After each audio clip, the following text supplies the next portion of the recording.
Bismillahirrahmanirrahim. Assalamualaikum warahmatullahi wabarakatuh. Alhamdulillahi rabbil alamin. Nahmaduhu wa nasta'inuhu wa nastahdih. Wa na'udzu billahi min syururi anfusina wa min sayyiati a'malina. May yahdihillahu fahuwal muhtadi. Wa may yudlil falan tajida lahu waliyyan mursyida. Asyhadu an la ilaha illallah wa asyhadu anna Muhammadan abduhu wa rasuluh. Allahumma salli wa sallim ala sayyidina wa nabiyyina wa maulana Muhammad wa ala alihi wa sahbihi wa man ittaba'ahu bi ihsanin wa sara ala nahjihi wa da'a bi da'watihi wa jahada fi sabilihi haqqa jihadih. Amma ba'du, faqala subhanahu fi muhkami kitabih, a'udzu billahi minasyaitonir rajim. Innama ya'muru masajidallahi man amana billahi wal yawmil akhir wa aqama salata wa ata zakata wa lam yakhsha illallah fa'asa ulaika ay yakunu minal muhtadin. Shadaqallahul azim. Hadirin sekalian, para jamaah yang Allah muliakan, secara khusus tentu hadir bersama kita mudir pimpinan Pondok Pesantren Al-Bahjah, Buya Yahya, itu yang sangat kita kenal. Nama berikutnya saya tidak paham, yang paling dikenal masyarakat adalah Buya Yahya. Kemudian yang saya hormati Kabag Kesra, mewakili PJ Bupati Bekasi. Sekarang zaman PJ ini ada ratusan PJ di Indonesia ya. Ada 2/3 bupati wali kota gubernur di PJ kan, karena pilkadanya nanti 2024 dibarengkan. Kemudian yang saya hormati Ketua MUI, Ketua FKUB, Forum Komunikasi Umat Beragama, Forum Kerukunan Umat Beragama. Tadi dulu kita rukun terus kan Pak, gak ada masalah. Kemudian yang saya hormati Pak Camat, Kapolsek, Pak Dan Ramil, Kecamatan Tambun Selatan, juga Kepala Desa Tambun. Yang saya hormati pimpinan Asosiasi Masjid Cibuburaya. Kemudian Ketua DKM Masjid Nur Setiasi, masjid ini.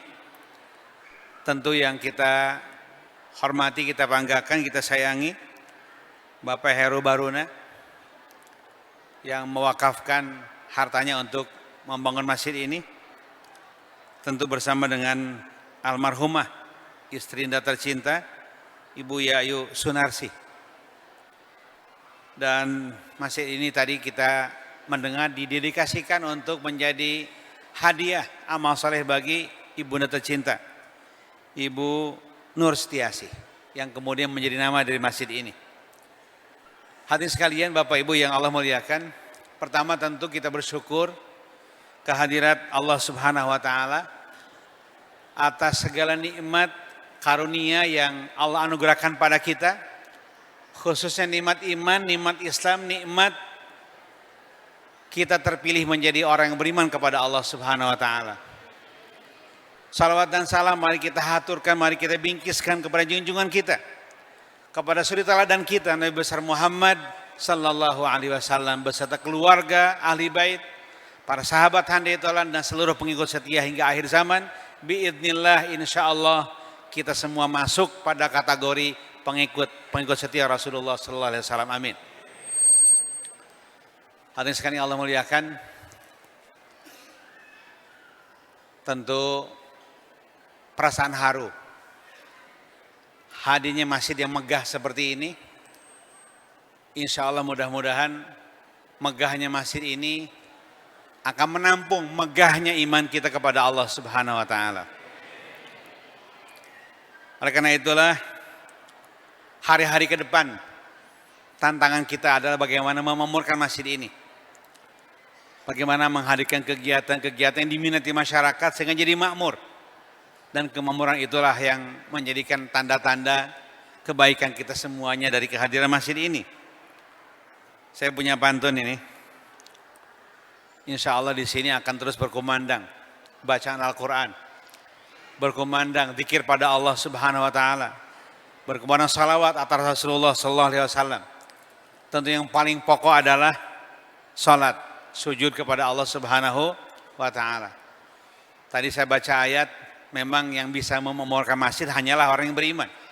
Innama ya'muru masajidallahi man amana billahi wal yaumil akhir. Hanyalah orang yang bisa memamurkan masjid adalah orang yang beriman kepada Allah dan hari akhir. Wa aqama salata, serta menegakkan salat. Wa ata zakata, membayar zakat.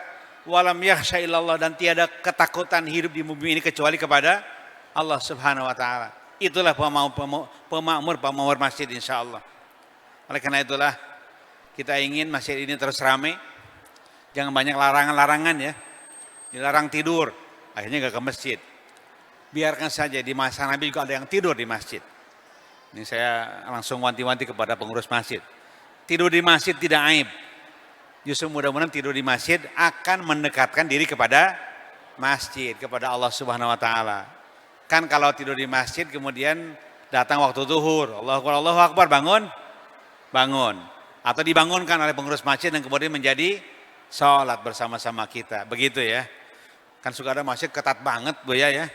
Nggak boleh tidur. Padahal di masa Rasulullah masjid tempat tidur. Ada 300 anak-anak muda tidak punya rumah saking miskinnya. Tidur di masjid. Itulah orang-orang hebat kemudian di kemudian hari. Anas bin Malik itu. Kemudian Al-Abadilah, Abdullah bin Umar, Abdullah bin Mas'ud, itu orang-orang tidak mampu. Bilal bin Rabah, orang-orang tidak mampu. Karena saking tidak mampunya, tidak punya rumah, tidurnya di masjid. Bukan sekali-kali, tiap hari tidur di masjid. Itulah yang disebut dengan Ahlus Suffah pada masa Rasulullah Sallallahu Alaihi Wasallam. Satu di antaranya adalah Anas ibnu Malik radhiyallahu anhu. Salah satu sahabat di antara 7 sahabat yang paling banyak meriwayatkan hadis dari Rasulullah Sallallahu Alaihi Wasallam. Ada sejumlah 7 sampai 10 orang sahabat Nabi yang meriwayatkan 7.000 hadis lebih. Satu di antaranya adalah Anas bin Malik. Dia Ahlus Suffah, tidak punya rumah saking miskinnya, tidur di masjid. Tapi masa depannya luar biasa. Masa depannya dia punya beragam keistimewaan. Dia panjang umurnya sampai 120 tahun. Dia banyak hartanya. Dia termasuk masyarakat sahabat Nabi saat itu yang paling kaya saat itu tanpa hutang. Sekarang banyak orang kaya dan banyak hutang juga. Kalau dibanding-banding kadang banyak hutang daripada kayanya, meskipun gayanya Lamborghini, tapi hutangnya sangat banyak. Begitu hari ini kan, dulu Anas bin Malik menjadi orang kaya tanpa hutang.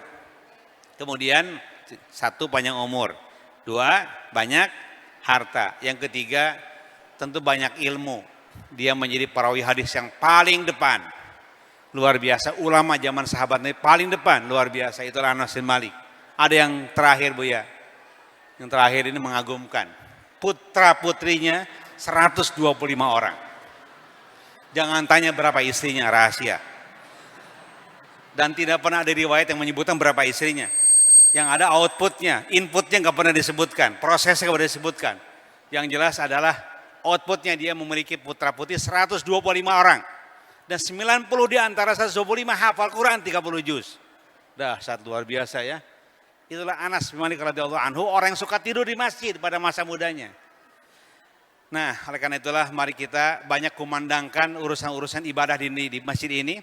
Quran dikumandangkan, salawat dikumandangkan, zikir dikumandangkan. Ya, terutama salawat tentu, karena salawat menjadi bagian penting dalam kehidupan kita sebagai pertanda kecintaan kita kepada Rasulullah Sallallahu Alaihi Wasallam. Jalan-jalan di waktu pagi, tak lupa mencari sirih. Salawat kumandang kepada Nabi, pertanda peresmian Masjid Nur Setiasi. Alhamdulillah. Tapi tantangannya masjid ini jangan kosong. Jangan kosong. Biasa masjid sering ada penyakitnya, bukan masjid, manusia. Manusia terkait masjid sering berpenyakit. Ya, ada kalimat mudah-mudahan tidak berlaku di sini. Kalau masjid itu meskipun besar, sebesar-besarnya masjid, kalau dipakai Jumatan penuh, dipakai Idul Fitri penuh, dipakai sholat taraweh 2-3 hari pertama penuh. Tapi meskipun kecil sebuah masjid, dipakai sholat subuh belum pernah penuh. Betul begitu? Ternyata kata orang Yahudi, sepanjang kaum muslimin sholat subuhnya tidak seperti sholat Jumat, saya nggak khawatir pada kaum muslimin. Saya baru khawatir kalau kaum muslimin itu sholat subuhnya sama ramainya dengan sholat Jumat. Siap? Siap? Kok kurang keras siapnya? Jalan-jalan ke Cibarusah. Cibarusah indah, banyak taman. Masjid Nur Setiasih berdiri megah. Mari kita bersama kita makmurkan. Amin ya rabbal alamin. Hati sekali yang Allah muliakan, tentu urusan penjelasan lebih lanjut urusan Buya nanti, saya tidak mau panjang lebar. Tentu selain tidak ahli karena bukan porsinya pula. Saya hanya ingin mengungkapkan ada sejumlah fakta terkait dengan urusan ibadah kaum muslimin dan ketaatan kaum muslimin yang perlu kita cermati. Ada Avera Institute. Itu adalah sebuah lembaga yang sering menelaah keberagaman kaum muslimin di Indonesia. Terakhir dia survei tentang sholat tahun 2019. Ketika saya tanya kenapa tahun 2020, 2021 belum ada. Kata dia akan absurd datanya karena COVID. Ada alasan orang tidak sholat di masjid karena COVID. Makanya sulit untuk disurvei. Nanti kalau sudah normal lagi, nanti akan survei lagi. Nah, survei terakhir pada tahun 2019. Ini Buya yang perlu kita cermati bersama-sama. Ternyata ya datanya belum terlalu mengagumkan. Belum terlalu membanggakan data tersebut. Disebutkan di situ, masyarakat muslim Indonesia yang sholat 5 waktu selalu jamaah 2% jumlahnya. Saya kira dikonfirmasi oleh sholat subuh ya. Terkonfirmasi oleh sholat subuh. Kemudian data yang kedua, masyarakat muslim yang sholat 5 waktu sering jamaah. Rata-rata 3 kali minimal sekali jamaahnya setiap hari. 5 kali sholatnya, jamaahnya 3 kali minimal. Disebut sering berjamaah. 7,7%. Inilah orang yang paling taat di Indonesia. Yaitu masyarakat muslim yang sholatnya selalu jamaah dan sering jamaah. Jumlahnya 2 dan 7,7%. Dijumlahkan 9,7%. Tapi Buya jangan khawatir karena ini lebih tinggi daripada Turki. Turki lebih rendah daripada kita. Ya, Turki lebih rendah daripada kita. Kita lebih tinggi daripada Turki untuk urusan kesalehan. Diukur dengan sholat kaum muslimin. Data ketiga, ini data mainstream, data kebanyakan. Muslim Indonesia yang sholat 5 waktu, kadang-kadang jamaah lumayan besar. 29,2%. Inilah kaum muslimin kebanyakan mainstream. Yang sholat 5 waktu, kadang-kadang berjamaah. Jumlahnya 29,2%. Kalau kita kemudian jumlahkan 2 tambah 7,7 tambah 29,2, 38,9. Dibulatkan ke atas 39%. Itulah masyarakat yang sholat 5 waktu. Baik itu selalu jamaah, sering jamaah maupun kadang-kadang berjamaah. Kan kita bertanya sisanya bagaimana? Sisanya 61% belum sholat jamaah. Belum sholat 5 waktu, maaf. Ada rinciannya. Ada rinciannya. Ada rinciannya. 33,8% sering sholat. Tapi gampang terganggu. Hanya karena kendurian, make up-nya khawatir kena basah, sholatnya kelewat. Jam 11 mulai kendurian, mulai walimahan, acara pernikahan. Rencananya sampai jam 2, foto sampai jam 3 lawi, kelewat sholatnya, begitu. Atau bepergian, kemudian tanggung, tidak bisa jamaah qasar, kelewat sholat, mudah. Ini kelompok ketiga, kelompok keempat. Masyarakat yang sholat, sering sholat, tapi mudah untuk meninggalkan karena persoalan-persoalan yang tentu saja tidak bisa dimaafkan secara syariah. Itu yang data yang keempat. Data yang kelima adalah masyarakat muslim yang sholatnya rata-rata sekali sehari sampai sekali seminggu. Jumlahnya gede. Masyarakat muslim Indonesia yang sholatnya rata-rata sekali sehari sampai sekali seminggu itu 26,8%. Gede ya. Pantesan Partai Islam gak menang ya. Nah, ada jawaban kan gitu. Ada jawaban. Terakhir adalah ada ternyata yang tidak sholat sama sekali 0,4%. Kecil tentu. Alhamdulillah 99,6% masyarakat muslim Indonesia masih sholat. Meskipun yang sholat 5 waktu baru 39%. Baik itu yang selalu jamaah, yang sering jamaah maupun yang kadang-kadang berjamaah. Itulah data dan fakta yang perlu kita pahami bersama-sama. Oleh karena itulah kemudian hadirkan kenyamanan berislam. Hadirkan kemudahan berislam. Jangan dibayangkan Islam itu sulit. Mudah berislam itu. Ad-dinu yusrun wala yusyadda hadadina ahadun illa ghalabahu. Agama ini agama yang mudah. Siapa saja yang menyulitkan agama ini, illa ghalabahu, pasti dia terkalahkan oleh kesulitan yang dibikinnya sendiri. Begitu kata Rasulullah. Makanya yassiru wala tu'assiru. Bikin kemudahan jangan bikin kesulitan. Basyiru wala tunafiru.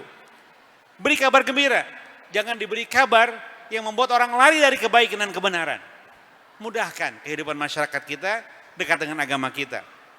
Terakhir, saya teringat Rasulullah bersabda terkait dengan ada seorang Arabi, inna Arabiyan ata Nabiyya sallallahu alaihi wasallam. Suatu saat Rasul ada di majlis, datanglah orang Arab dari perkampungan, Arabi. Kemudian bertanya pada Rasulullah, ya Rasulullah, dullani ala amalin idza amiltuhu dakhaltu jannah. Ya Rasulullah, tunjukkan padaku amal-amal perbuatan yang jika aku melakukannya aku masuk surga. Ini orang kampung dahsyat ya, visioner gitu. Orang kampung nanyanya surga bukan nanya THR. Surga ditanyakan kan surga. Ya Rasulullah, tunjukkan padaku amal-amal yang jika aku melakukannya dakhaltu jannah, aku masuk surga. Rasul menjawab, 1, tu'minu billah la tusyriku bihi syai'a. Kau beriman kepada Allah, jangan menyekutukan Allah dengan sesuatu apapun. Cukup mengucapkan syahadat asyhadu alla ilaha illallah wa asyhadu anna Muhammadan Rasulullah. Muhammadan abduhu wa rasuluh. Selesai, iman masuk. Yang kedua, wa tuqimus salawatil maktubah. Dirikan salat fardu 5 kali sehari.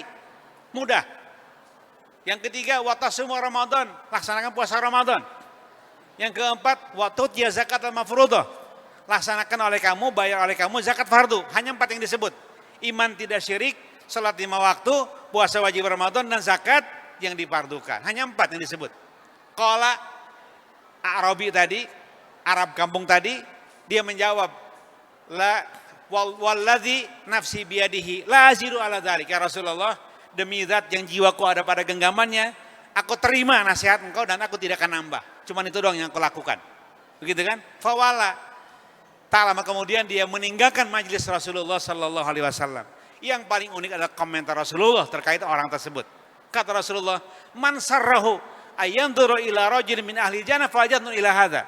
Barang siapa yang ingin melihat sosok laki-laki ahli surga tuh lihat tuh orangnya gitu. Mudah bukan masuk surga? Mudah? Mudah atau sulit? Mudah atau sulit? Mudah, luar biasa. Hadirkan Islam semudah itu kepada masyarakat kita.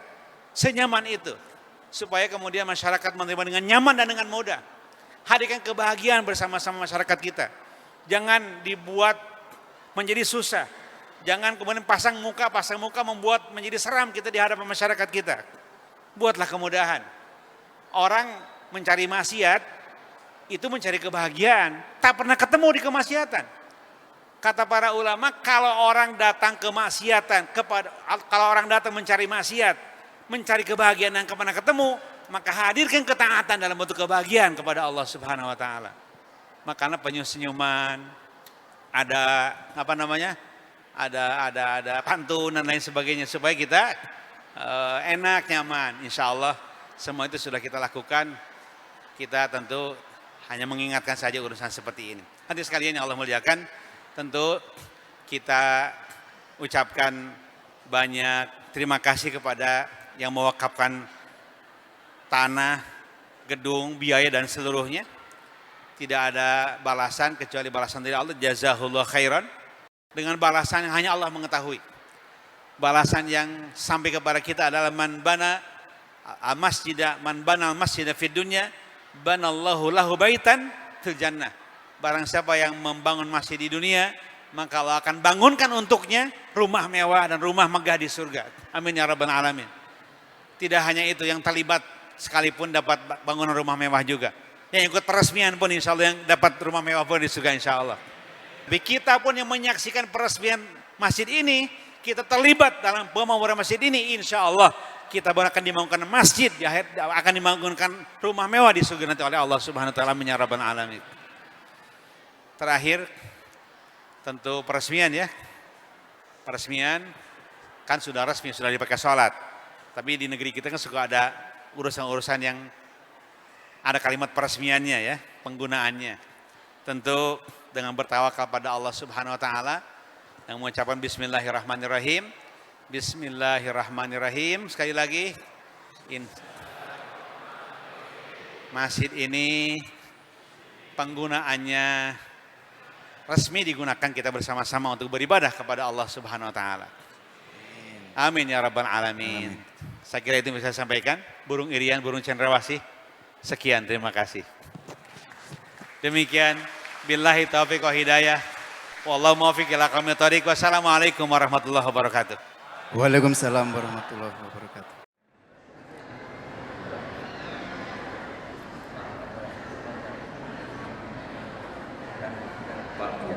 Dengan mengucapkan Bismillahirrahmanirrahim, tirai Masjid Nur Setiasih segera dibuka.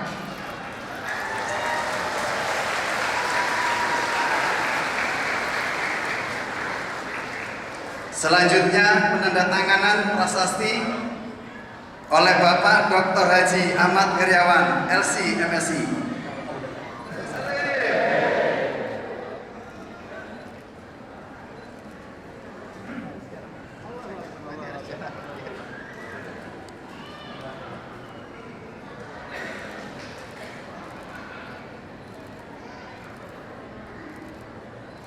Takbir.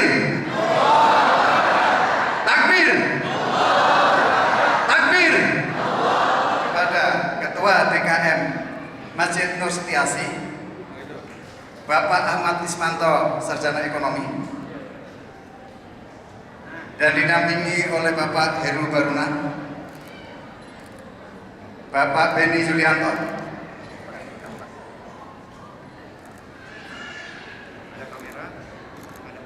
Semua silakan menghadap kamera.